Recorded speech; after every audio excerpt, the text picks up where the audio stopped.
Alright everybody, at this point I'm going to go through some of the differences between the quote-unquote old publisher. I believe we were using 2007 before, and now we're up to Publisher 2010. So what I'm going to do is I'm going to click down here and open up Publisher 2010. I already have it here in my recently opened documents, but you probably don't, or recently opened programs. So I'm going to click here to All Programs. We're going to go to Office, and then we're going to go to Publisher 2010. Now, when you open this up, it's going to look different than some of my other tutorials. But again, the whole point of this video is to just show you some quick differences, and then you can navigate from there. So essentially, what we're going to do is go to a blank 8.5 by 11, and that's going to give us this. And we'll go ahead and maximize this screen by clicking on that. And you can see that we already have a margin set up, this nice blue line. I'm going to control scroll to move that in a little bit.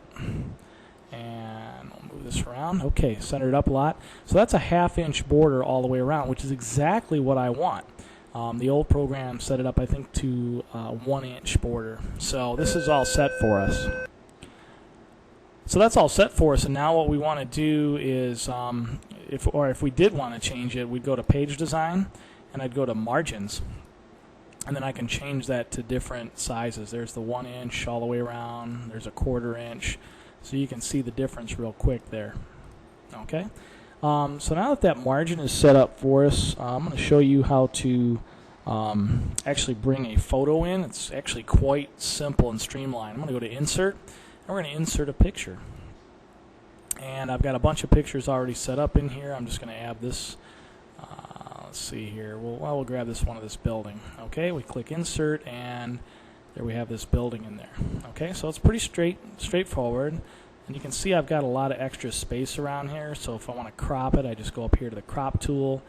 You're going to learn about that in another lesson, but just for simplicity to show you how this works, we'll just continue to play around with it a little bit. I'll move that around like that. Okay, so like I said in the photo lesson, you're going to see some examples of that. But again, those are the basic tools of how we work with this. As far as the menus are concerned, let me move this picture over to the side. If I want to go back to Home, I've got all these different options for objects. Drawing a text box is probably the most common, so I'm going to click and drag. Just type my name in real quick. You can see it's really small, so I'm going to highlight it. I can go ahead and click this several times up here to make it a lot bigger. If I go too big, I can go down a little bit. I can also, of course, type a number in here. All the things that you're going to learn about in the lesson on creating text and everything. Change the color, and of course our alignment and all that. So we've got a lot of different options here. So those are the basic things that you need to know as far as differences of where to find everything in Publisher 2010. There's one neat thing here. If I could for a second, this text direction is pretty cool. If I change the text direction, I can continue to change it either left or right like that. So if you're doing a sidebar on a magazine cover, you could do that. You can also rotate it around. If I hold down Shift, it's going to lock it in. So I could do that with it.